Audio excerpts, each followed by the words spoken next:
नमस्कार, स्वागत है आपका प्रोफेशनल एस्ट्रोलॉजी पर। मैं यशराज तिवारी आज आप सभी के सम्मुख उपस्थित हुआ हूं दिसंबर 2024 के मासिक राशिफल को लेकर।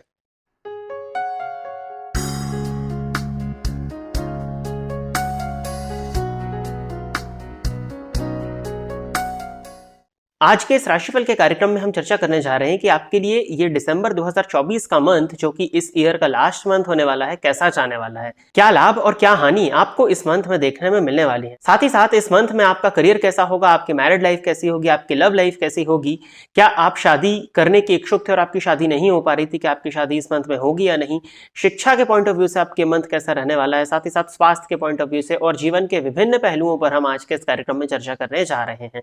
जैसा कि आप सभी दर्शक इतने लंबे समय से इस राशिफल के कार्यक्रम को देख रहे हैं, तो आप जानते ही हैं कि ये जो राशिफल का कार्यक्रम होता है ये गोचर की कंडीशन के अकॉर्डिंग होता है। और गोचर जो है वो मौसम की तरह होता है, यानी कि डिपेंड करता है आपकी जन्म कुंडली की प्लैनेटरी पोजीशन पर। यदि आप अपनी पर्सनल जन्म कुंडली का अध्ययन कराना चाहते हैं तो इस वीडियो पर जो नंबर फ्लैश हो रहे हैं उन पर एक बार कॉन्टैक्ट व्हाट्सएप के माध्यम से अवश्य ही कर लीजिएगा। सबसे पहले मैं आपको बता देता हूं कि इस मंथ में किन ग्रहों का गोचर परिवर्तन होने वाला है। तो हर मंथ की तरह सूर्य इस मंथ में 15 दिसंबर 2024 को धनु राशि में प्रवेश करने वाले हैं। शुक्र मकर राशि में 2 दिसंबर 2024 के दिन प्रवेश करेंगे और 28 दिसंबर को कुंभ राशि में प्रवेश कर जाएंगे।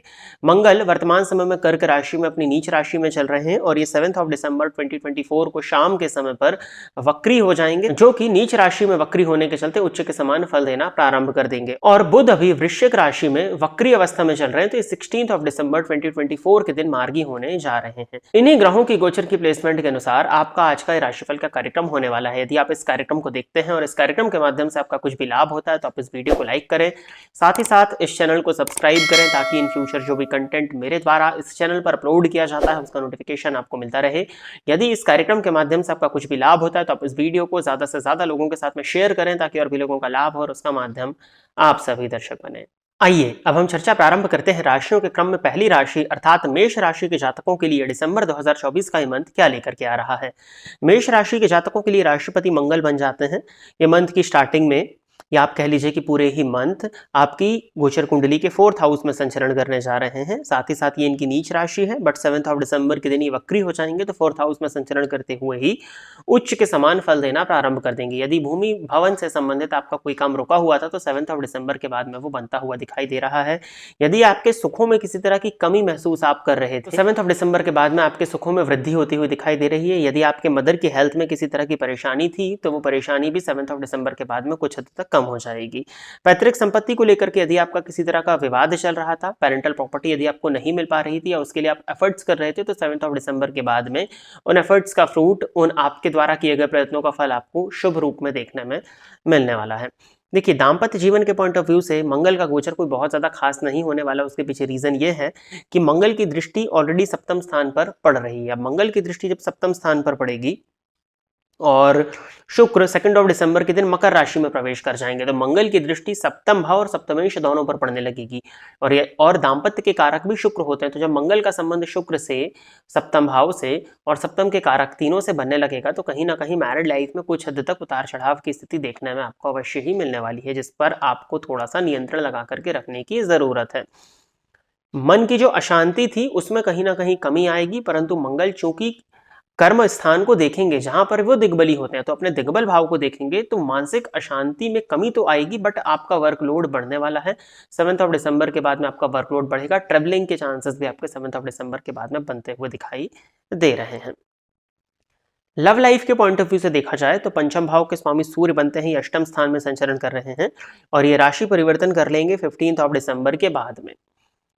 15 दिसंबर तक कहीं ना कहीं लव लाइफ में फ्लक्चुएशंस आपको देखने में मिलेगा, क्योंकि सूर्य अष्टम स्थान में पंचमेश होकर के हैं और शनि और राहु की दृष्टि से दृष्ट है, तो कहीं ना कहीं लव लाइफ में गलतफहमी का हो जाना या आपके और आपके पार्टनर के बीच में कलह की स्थिति निर्मित हो सकती है। बट जैसे ही शुक्र का राशि परिवर्तन होगा 2 दिसंबर को, इसमें कुछ हद तक कमी आएगी और जब सूर्य राशि परिवर्तन करके 9th हाउस में आ जाएंगे तब कहीं ना कहीं आपकी जो लव लाइफ थी उसमें सुधार आता हुआ दिखाई दे रहा है। 15 दिसंबर के बाद में आप मान सकते हो कि लव लाइफ में एक सुधार की स्थिति बनती हुई दिखाई दे रही है और कहीं ना कहीं यदि आप सिंगल थे तो किसी नए रिलेशनशिप की शुरुआत आपकी 15 दिसंबर के बाद में हो सकती है। इस बात की पॉसिबिलिटीज आपकी गोचर कुंडली बता रही है। वैसे तो सूर्य अष्टम स्थान में, शनि और राहु दोनों की ही दृष्टि से दृष्ट है। आपके हड्डियों में और जोड़ों में दर्द की शिकायत, पेट से संबंधित परेशानियां आपको देखने में मिलने वाली हैं और आपके पिता के स्वास्थ्य में भी परेशानियां आती हुई साफ दिखाई दे रही हैं। तो आपको इस मंथ में अपनी हेल्थ का और अपने फादर की हेल्थ का, दोनों का ही हेल्थ का स्पेशली ध्यान देने की जरूरत है। नहीं तो आपकी हेल्थ और आपके फादर की हेल्थ की वजह से आप इस मंथ में ज्यादा ही परेशान हो सकते हैं। तो आपको हेल्थ पर, अपने खान पान पर नियंत्रण लगा करके रखने की जरूरत है। द्वितीय भाव में गुरु का संचरण हो रहा है जो कि वक्री अवस्था में है। कहीं ना कहीं ये भी स्वास्थ्य से संबंधित परेशानियों को क्रिएट कर सकते हैं, क्योंकि इनकी दृष्टि 6th और 8th हाउस दोनों पर ही है। यदि आपका खान पान सात्विक नहीं होता है, यदि आपकी डाइट प्रॉपर नहीं होती है, यदि आप अभक्ष का भक्षण करते हैं, इसी तरह की नशे इत्यादि की आदत यदि आपको है, तो इस मंथ में आपको हेल्थ से संबंधित परेशानियां अपनी डाइट की वजह से, आपके आचरण और आपके व्यवहार की वजह से देखने में आपको मिल सकती है। अब शुक्र के ऊपर यदि हम आते हैं तो शुक्र राशि परिवर्तन कर लेंगे 2 दिसंबर के दिन और ये 10th हाउस में चले जाएंगे। वैसे तो शुक्र यदि 10th हाउस में हो तो इसको कोई बहुत ज्यादा अच्छा नहीं माना जाता, क्योंकि 10th हाउस कर्म का होता है और शुक्र सुख के कारक है। बट ये जब 10th हाउस में जाएंगे तो शुक्र का अपना एक स्वभाव है सुंदरता प्रदान करना। तो 10th हाउस में जब ये जाएंगे तो कहीं ना कहीं करियर में ग्रोथ आपको कुछ हद तक देखने में मिलेगी। स्पेशली यदि आप व्यापारी हैं, व्यापार सेल्फ इंडिपेंडेंट बिजनेस यदि आप करते हैं, तब आपके लिए शुक्र का गोचर अच्छा होगा। बट हाँ, रिलेशनशिप्स में आपके जो बॉस हैं उनके साथ में कहीं ना कहीं उतार चढ़ाव आपको देखने में मिल सकता है। और यदि आपकी बॉस जो हैं वो फीमेल हैं तो कहीं ना कहीं उनके साथ में रिलेशंस आपके इस मंथ में खराब हो सकते हैं। तो आपको बॉस के साथ में रिलेशंस को थोड़ा सा कंट्रोल करके रखने की जरूरत है। वैसे तो दशम भाव में शुक्र की उपस्थिति होगी और उन पर गुरु की दृष्टि होगी, तो किसी तरह का प्रमोशन यदि आपका ड्यू था, किसी तरह का इंक्रीमेंट यदि आपका ड्यू था, तो वो दिसंबर के मंथ में होता हुआ दिखाई दे रहा है। ओवरऑल करियर के पॉइंट ऑफ व्यू से मेष राशि के जातकों के लिए मंथ अच्छा होगा। चीजें थोड़ी सी स्लो जरूर होंगी, आपको महसूस हो सकता है कि चीजें स्लो हो रही हैं, बट 7 दिसंबर के बाद में आपके करियर में ग्रोथ आती हुई दिखाई दे रही है। हेल्थ का आपको ध्यान देने की जरूरत है।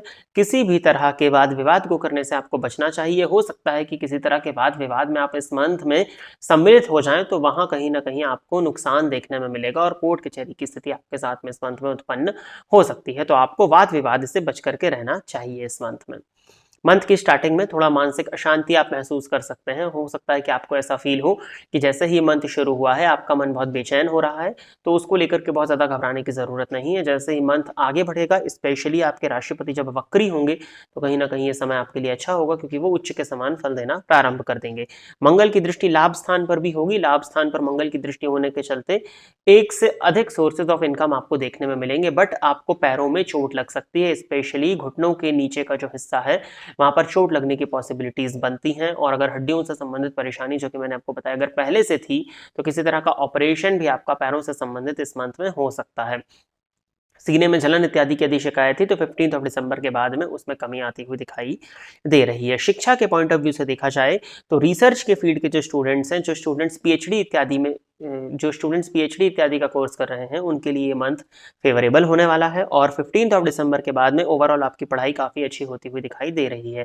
यदि आप सरकारी नौकरी के लिए प्रयासरत थे और यदि आपका रिजल्ट आने वाला है, आपके सिलेक्शन की डेट्स अगर आ गई हैं, तो 15 दिसंबर के बाद में आपका गवर्नमेंट जॉब में सिलेक्शन होता हुआ भी दिखाई दे रहा है। तो ओवरऑल मेष राशि के जातकों के लिए मंथ अच्छा है, बट अपने और अपने पिता के स्वास्थ्य का ध्यान देने की जरूरत है और जीवन साथी की भावनाओं का सम्मान करने की जरूरत है। जीवन साथी के साथ में अच्छा समय बिताने का प्रयत्न आपको इस मंथ में करना होगा, नहीं तो कहीं ना कहीं मैरिड लाइफ को लेकर के आप इस मंथ में परेशान हो सकते हैं। बाकी जितने भी पहलू होते हैं वो सब ओवरऑल ठीक है, कहीं कोई बहुत ज्यादा चिंता नहीं दिखाई देती। तो प्रिय दर्शकों, ये था मेष राशि के जातकों के लिए दिसंबर 2024 का राशिफल।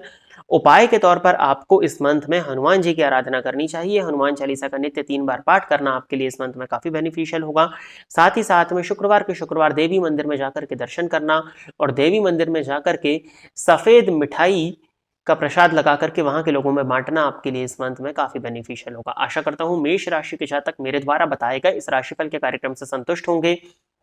यदि आप इस कार्यक्रम को देखते हैं और इस कार्यक्रम के माध्यम से आपका कुछ भी लाभ होता है तो आप इस वीडियो को लाइक करें, साथ ही साथ इस चैनल को सब्सक्राइब करें, ताकि इन फ्यूचर जो भी कंटेंट मेरे द्वारा इस चैनल पर अपलोड किया जाता है उसका नोटिफिकेशन आपको मिलता रहे। यदि इस कार्यक्रम के माध्यम से आपका कुछ भी लाभ होता है तो आप इस वीडियो को ज़्यादा से ज़्यादा लोगों के साथ में शेयर करें, ताकि और भी लोगों का लाभ हो और उसका माध्यम आप सभी दर्शक बने। आज के इस कार्यक्रम में बस इतना ही रखते हैं। नमस्कार।